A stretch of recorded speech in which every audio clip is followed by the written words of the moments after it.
Hey you guys, it's your girl T. So I am back in LA.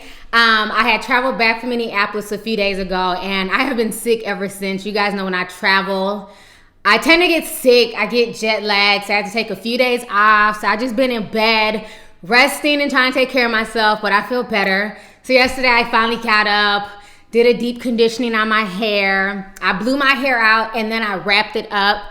And then today I took it out my wrap, and so I just kind of, did some curls, just kind of bumped it a bit. So I'm kind of wearing like a, kind of like a straight look. I was posting pictures and stuff on Instagram. Anyways, I hope everybody's doing good. I wasn't even gonna do a video on the reunion because I felt like, it was 4 days ago. I live tweet. We had a good time on Twitter and everything else, and we went in on Soulja Boy. We went in on Brandy. We went in on damn near everybody, okay? And what was so crazy is that my Soulja Boy tweet, I went to bed and I literally woke up and I had like 600 retweets on this Soulja Boy picture that I posted. That shit had me cracking up. But a lot of you guys still want me to recap the reunion, so I'm just gonna hit some topics real quick, some things that kind of stood out to me on the reunion show. So the reunion was very interesting, like always. It's nothing but a bunch of drama, salaciousness, ratchetness, and gossip. And I was sitting there with my teacup, honey, sipping slow, watching everything go down, and live tweeting with you guys. So I think the thing that stood out for me at the reunion was how everybody was jumping on Moniece's back. It's like everybody was beefing with Moniece, everybody from Princess. Miss Nikki Baby tried to play like she was kind of her friend, was kind of looking out for her, but not really. Then you had Brandy and Amber and Shonda trying to go in at her as well. And a lot of folks were getting on Moniece about her mothering skills. And like I've always said, I make no excuses for Moniece. I don't care how beautiful she is. To me on the show, she is depicted as a horrible mother. She leaves her son hanging a lot. And Moniece is the type where she wants accolades for the shit that you should be doing. She's like, after I had my son, I woke up every night to, get him together, make him bottles. I didn't expect my mom to take care of him. And it's like, yes, bitch, your mom is not supposed to take care of your son. You chose to have him. It's your job to get up at night and take care of that baby along with Drew. Nobody's supposed to give you props for what you're supposed to do. Being a parent is a thankless job. You know what I'm saying? You get your rewards and your thanks when your kids grow up and they're older and they're making something of themselves, and they can look back and see how much you worked hard as a mother to get them things, to make sure they were okay, and to teach them lessons in life. So that's just part of being a parent. You know what I'm saying? It's hard. It's not easy, but you can't give up. And I feel like Moniece, takes advantage because Drew is such a good father. So the whole situation was crazy, but I just didn't like how everybody tried to gang up on her. Even though I do think she's a shitty mom and she makes a lot of excuses and she loves to play victim.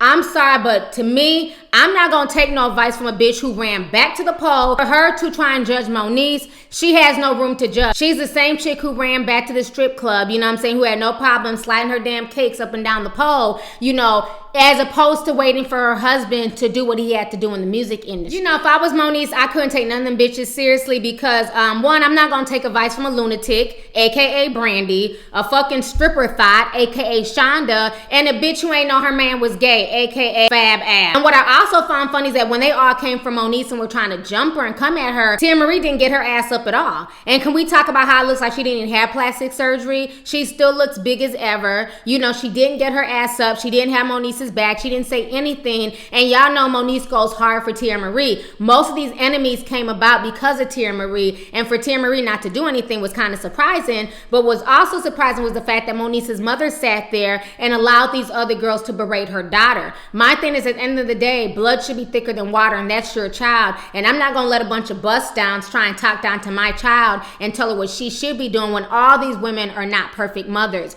Nobody's a perfect mom. We're all learning. We all make our mistakes. And I felt like a lot of them were coming off super, super judgmental when Brandy has a shitty attitude. She's going through issues in her marriage. Shonda had no problems going back to be a stripper, but yet and still you want to sit here and judge Moniece on her mothering. A lot of folks who say that you're a bad mother because you rather run to the strip club as opposed to getting a 9 to 5 to put food on the table and take care of your children. And Fab Ab needs to grow up. This is the same chick who claimed that Miles has been a father to her child and he's been there for her her child and he's done so much for her child, and then when he comes out the closet, you freak out and cry like you're a 4-year-old, as opposed to appreciating everything that man so-called did for your child. I think all these basic ass chicks need to have several seats. And then while Princess is talking about how Moniece is homeless, you know, it's funny that everything that Princess has ever had has been because of Floyd Mayweather and Ray J. Because Princess has some shit in her name, she has no right to judge Moniece and judge the fact if Moniece has a place or not. So I just didn't like the fact that it was coming off like a, you know, like a huge attack on Moniece. Like I said, I'm not a fan of any of these people, but I don't like when it's 5-on-1. So another thing that had me cracking up during the reunion was Soulja Boy. I don't know, Soulja Boy's ass done popped a molly, smoked some crack. I don't know what the hell was wrong with this dude at the reunion. They both look high out their damn mind. Soulja Boy looked like he done died twice. He was resuscitated and then died again. I mean, he looked like a corpse up there. I'm like, what the hell's wrong with Soulja Boy? You know, he was just sitting there looking in the camera. He looked like a dead body. He had on so much makeup. It was to the point where the makeup had covered up all his tattoos. I'm like, is that really Soulja Boy? Did he die over the weekend? They done brought his body in and propped him up like he was still alive? Because he looked crazy as hell at the reunion. You know what I'm saying? Neil looked miserable. She looked coked out her mind. That couple is just a joke to me. You know, makes no sense. Another couple who chose not to be there was April and Omarion.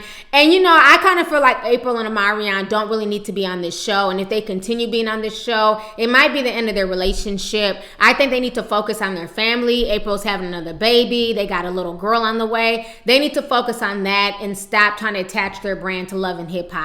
Because I just don't think it's a good look, especially since Omarion wants to be taken as a serious singer. We were also blessed to see Little Fizz's music video, Good Lotion. That came out the other day and I watched it and it was trash. Too much auto-tune. I just wasn't feeling it. The lyrics were trash. Little Fizz needs to go back to the drawing board. Maybe he needs to take some tips from Omarion because that song was not on point. That song was not the business. Another thing that was kind of sad was Nicki Baby broke down at the reunion, crying about her brother dying. You know, so I thought that was kind of unfortunate. Looks like she's still going through a lot with that and she needs to get that addressed. You know, maybe seek some counseling because that is something really, really serious and it's obvious it still bothers her and she's still going through the grieving process. So that was kind of sad to see Miss Nicki Baby break down like that. Now, what I also found funny is that Kamaya came out there, you know, and, you know, is it me or was Little Fizz trying to prove to the world that he had some good dick? You know what I mean? He was like, but you know the dick was good, right? You know the dick was good. My dick ain't small. You know my dick was good. And you know my sex was good, so stop fronting on that. Don't front on that. And you know, Little Fizz, shut the hell up. And it's obvious nobody thinks your dick is good because when the camera's panned to Moniece and Miss Nicki Baby, they were all looking at you like, if you say so. How you doing? And the way he kept having to reiterate it with Kamaya let me know that Kamaya was right. Fizz only has good lotion, but he has no good dick. My good. Okay, now, so can we get on Richie D? So to me, Richie D was being so extra on the reunion. He was trying to punk Ray J. He was trying to punk Little Fizz. You know, he was going super hard for Moniece, but then later on admitted that they broke up. You know what I mean? And then he also claimed that he's not paying $3,000 a month in child support. He pays $3,000 a week. And like they always say in the South, a hit dog will holla. You know, he was just too animated, too over the top. I don't believe that Richie D pays any damn child support, let alone $3,000 a week. Sir, get the fuck out of here. You're not even making that much to pay $3,000 a week. And since then, his baby mama has come out on the blogs to call him out. So that whole situation is a mess. Richie D was just doing too damn much. I feel like he's playing mind games with Moniece. I think they just need to go their separate ways. And hopefully Moniece will find a good man who loves her for her. But she definitely needs to stop with the crazy role. She definitely needs to, you know, be more responsible and stop acting so animated and so over the top and letting herself get so emotional over things that don't count. You know, she lets people get to her too easily as opposed to ignoring some of the backlash and ignoring, you know, what some of these women on the stage have to say about her. So last but not least, I want to get on Loudmouth Brandy and her whack ass wig. Like a miniature bootleg version of Mary J. Blige. I was sitting here like, really, Brandy? You know, this girl was so over the top at the reunion. It's like she just kept wanting to butt in. She wanted to hear her voice. Brandy was ensuring that Mona Scott brings her back next season because she was just so over the top. She was getting involved in shit that had nothing to do with her. You know, I don't know how the hell Max can deal with that chick. That chick is just too loud, too over the top, too abrasive, and just too ratchet for me. I think her and Moniece, I think that'd be a great fight. They're about the same size. They're both itty bitty. I would love to see her and Moniece scrap. Because Brandy always has something to say. I think Moniece needs to bring her down a peg or two. So anyways, let's go ahead and get the discussion popping. Leave a comment, let me know your thoughts on the reunion. What did you think of it? What was your favorite part? And then how did you feel about how Brandy, Shonda, and Fab Ab try to come for Moniece? So let's go ahead and get the discussion popping. Go ahead and leave a comment. All right, deuces.